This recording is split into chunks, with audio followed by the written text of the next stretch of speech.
Okay, we really need to talk about this because this is just such an anomaly within the film industry. Hello guys, this is Cass House and today I'm bringing you kind of a breakdown / review of the newest Netflix film Nimona. It couldn't have chosen a better day to come out at the end of Pride Month because it really touches on a lot of queer-coded messages in the film, which we're gonna talk about. But first of all, I want to give some context of how peculiar the journey of this movie was. So in 2019, Disney buys Fox, and with it buys Blue Sky Studios. 2 years later, it shuts down the entire operation of Blue Sky Studios, and with it all the movies that were in the works, including Nimona. But in a shocking turn of events, someone believed in this film, and Netflix pretty much rescued it out of the graveyard. And now here we are 2023 and we have this film coming out. And we have to remember that this film was inspired by the graphic novel by the same name made by Andy Stevenson. This comic really touched the hearts of a lot of people and it became a New York best-selling graphic novel, so it was pretty popular. And with the star power of Chloe Grace Moretz, Riz Ahmed, Eugene Lee, yes, that guy from the Try Guys, and even RuPaul made a cameo on this movie. But yeah, I just wanted to highlight how important this event is because it really tells you that passion projects can really make a difference within the industry. But let's move on with the breakdown, and of course, spoiler alert ahead. If you haven't watched it, please go do so right now. It's on Netflix. It's really worth it. So we can start off with a fairy tale. It really reminded me of one of my favorite movies and franchise of all time, Shrek, where it tells us this story of this land filled with monsters and humans have to constantly protect themselves from them until this point in time when this girl called Gloreth arises and she's like, okay, we're not gonna take any more. And so she goes all military forces with it and trains a bunch of people to become knights in order to protect the humans, and also builds these walls around the city to kind of isolate humanity from the monsters outside. But honestly, as soon as I heard the name, I just knew there was something iffy with this story. I mean, who names their child after glory? Like Gloreth sounds a little narcissistic to me. And the entire glorification of the story, right? Like building the walls and these trained forces to fight them, it just seems very aggressive. Like, girl, like, did you even try to talk with these monsters? Maybe they had good intentions. Anyways, our main story happens 1,000 years after that, with our protagonist, Ballister. So Ballister was an orphan child that became a knight. He was what would be described as a commoner. Oh yeah, this world is also kind of classist because the only people that can become real knights are the descendants of the knights that Gloreth trained all the way back then. And the common folk or commoners are just not welcome into those roles until now because the queen saw some talent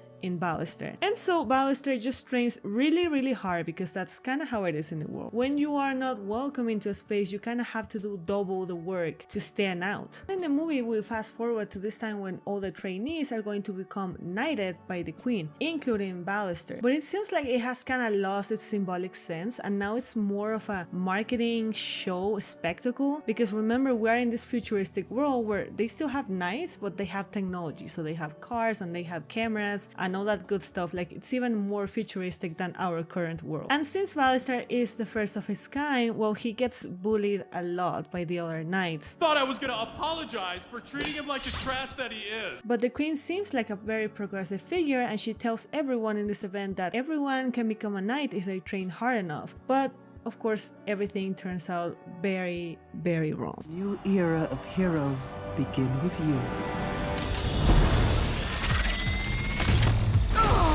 Take into account that this happens within the first 10 minutes of the movie, it's just really fast paced. There's also this other knight called Ambrosius Goldenloin, and he's a direct descendant of Gloreth, so kind of like the main knight. And apparently he's also in a relationship with Ballister. But of course, as soon as this horrible accident happens, Goldenloin kind of reacts in the way he was trained and disarms Ballister by cutting his whole arm off. Dude, I mean, you could have just done the Star Wars way and just cut his hand, you know? Why do you have to be the whole arm? Oh my god, that's rough, buddy. And that's how we open up. So now Ballister is being searched all throughout the city as this main horrible villain when it was just an entire misunderstanding, and Ballister himself is trying to look into the situation to know what happened and who framed him. And here's when Nimona comes in. At first, we don't know where Nimona comes from. She just kind of appears to be looking for someone that is also on the wrong side of the system. So like a villain, she's trying to be the sidekick to this guy.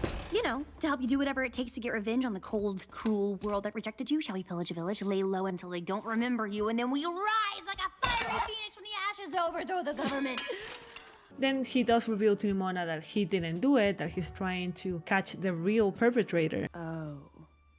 But are you disappointed that I'm not a murderer? I mean, a little. Okay, I'm just gonna give myself in and they'll believe me and I'll tell them the truth. I am not gonna get arrested! Murderer.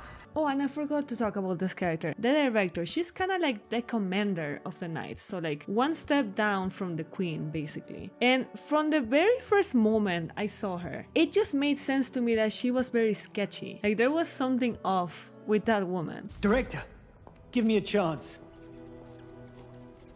We gave you a chance. But anyways, Nimona, of course, as a shapeshifter, is able to help Ballister escape out of this situation. Promise me you won't freak out. How can I promise if I don't know what's going to happen? Well, I guess you'll just have to trust me. Promise, I will not freak!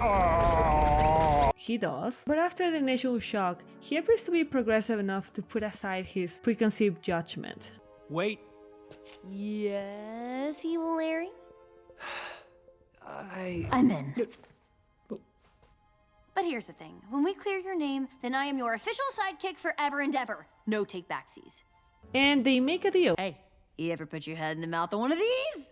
should have just stayed in jail. After his escape, the director seems pretty onto this case, like she really wants to catch Ballister. So she commands the knights to find him, and Sir Goldenloin, appearing also very conflicted, offers to do so. I'll do it.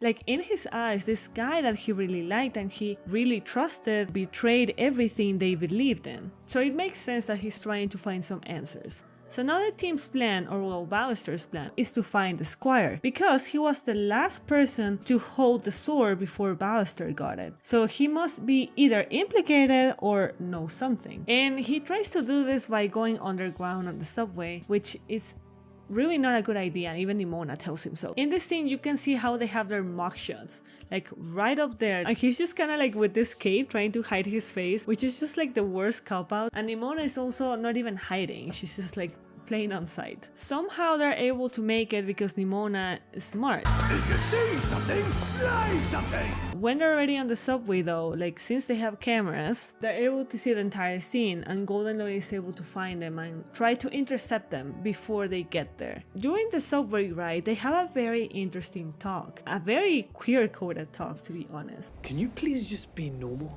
for a second? Normal? I just think it'd be easier if you were a girl. And I say queer-coded because this talk resembles what a lot of LGBTQ+ kids have to go through with their parents, with their guardians or friends, or pretty much anyone else that is not within the community and does not feel that way. Nimona is kinda challenging Ballister's point of view and just entire perspective on life here.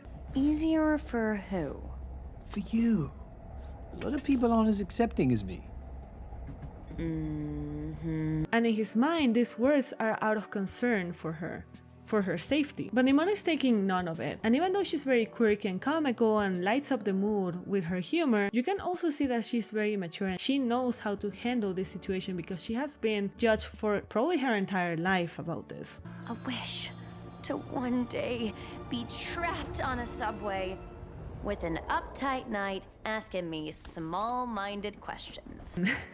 This entire story is just BS, but it's just so funny because like Ballister was very into it. The team eventually gets out of the subway intact and they find the Squire. Here we get a segment where Nimona turns into this demon baby and starts hunting the Squire, and it's just funny. Goldenloin again has very conflicted feelings and lets Ballister go. And then before they start interrogating the Squire, Ballister notices that Nimona has an entire arrow stuck on her leg. Girl, that pain tolerance. And we get another touching moment between them when Nimona explains that when she doesn't shapeshift, she doesn't feel like she's free. Like it just feels weird and wrong on her. Again, very queer-coded message of like when you're not expressing yourself or your gender identity the way you're supposed to or the way you really feel, it just feels like you're caged. Here, look. Check it out. I'm in the locker room, and you are looking at history in the making. Ballister's armor. It's speaking. It's saying, respect me, protect me. I mean, I can't blame him. If I was backstage seeing Taylor Swift's costumes, I would also act that way.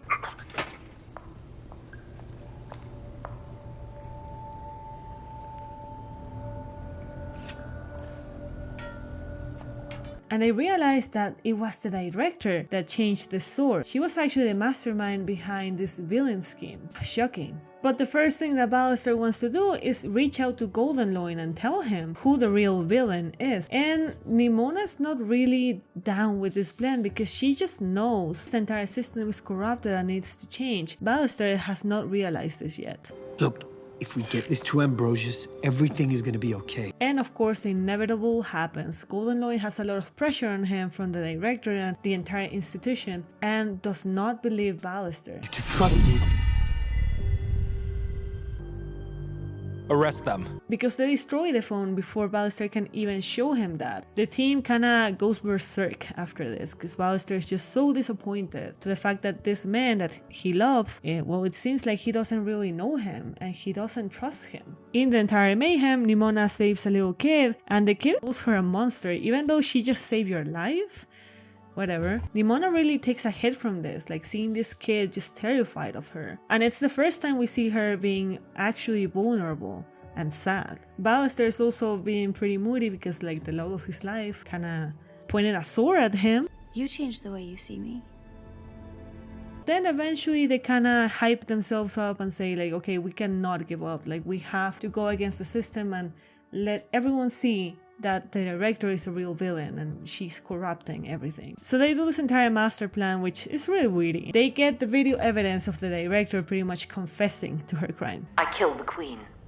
I can't wait for the kingdom to see this. And they just go social media style and basically upload the video to like their version of YouTube for everyone to see. But it cannot be this easy, right? The director is kinda psycho and she finds a way to manipulate everyone and put the blame on Nimona. And Goldenloin believes this lie, so he tries to meet up with Ballister because he does still care about him and tells him like, hey, like you're being manipulated by Nimona. Nimona's a real monster, and he shows him this ancient scroll with the picture of the same little kid that we saw Nimona turn into before, revealing that she was the monster that Gloreth was battling. Ballister is just super confused. At this point he just runs away from Goldenloin. He's now wary of Nimona and questions her and almost draws his sword on her. This obviously makes Nimona really hurt and she runs away, and we finally get a flashback of her real story. 1,000 years ago when they were little kids, Gloreth met Nimona. She knew about her shape-shifting abilities, but since she was a little kid, she didn't have any of this prejudice. She accepted her the way she was. This was apparently the very first time Nimona had contact, at least good contact, with humans. However, eventually the town saw her and immediately started attacking her and seeing her as this monster just because she was shape-shifting with pretty much this mob mentality of being scared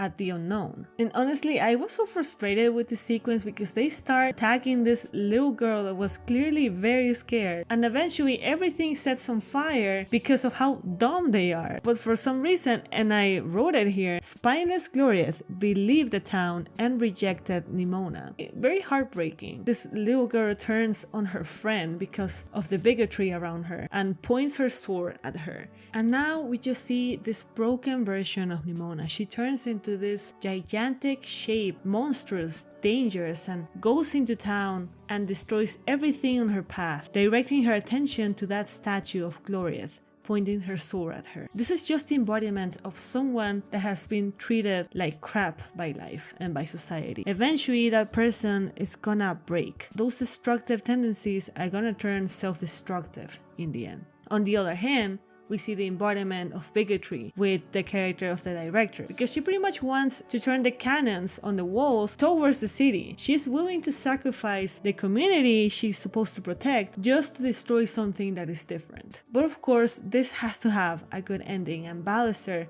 recognizes his mistake and saves Nimona from pretty much unaliving herself. He tells her what she's always wanted to hear, that she's not a monster and that society did her wrong. I see you, Nimona.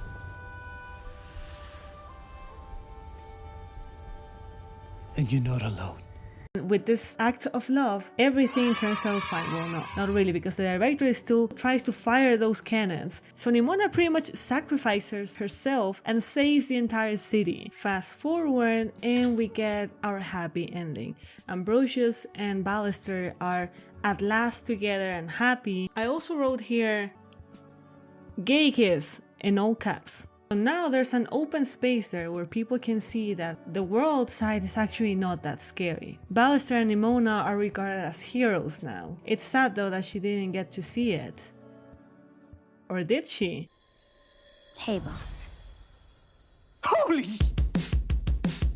And yeah, that was Nimona. My first impressions were that yes, it was very fast-paced, but I think the comedic relief that came with the banter between Ballister and Nimona was pretty great. And it was really heartwarming how the entire interaction progresses over the film. How Ballister, even though he was raised on the strict square preconceptions of the institution of humanity and monsters and all these tales that he was fed since he was a little kid, he's able to open up his heart to Nimona because he starts actually seeing her for what she was. I haven't read the graphic novel, however I know that there's a lot of changes with Ballister's background. He was actually a thief on the graphic novel. Meanwhile here he's actually very innocent and a very gullible person that just is trying to clear his name up. I love the fact that they were doubling down on this acceptance message. The shapeshifting can be seen as a metaphor for gender expression. And it was also very great to see this representation between the relationship of Ambrosius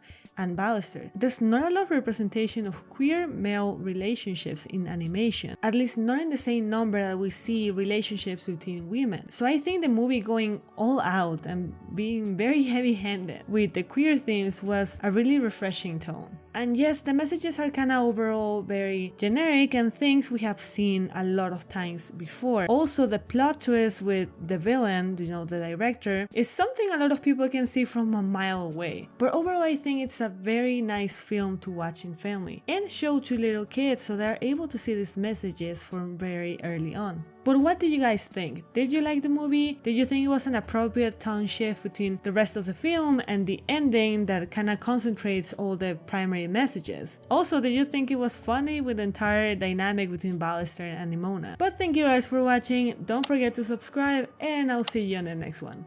Bye! I am for sure loving all the fan drawings and how they're portraying Ambrosius and Ballister as Nimona's parents, even though Nimona is like 1,000 years old or probably more.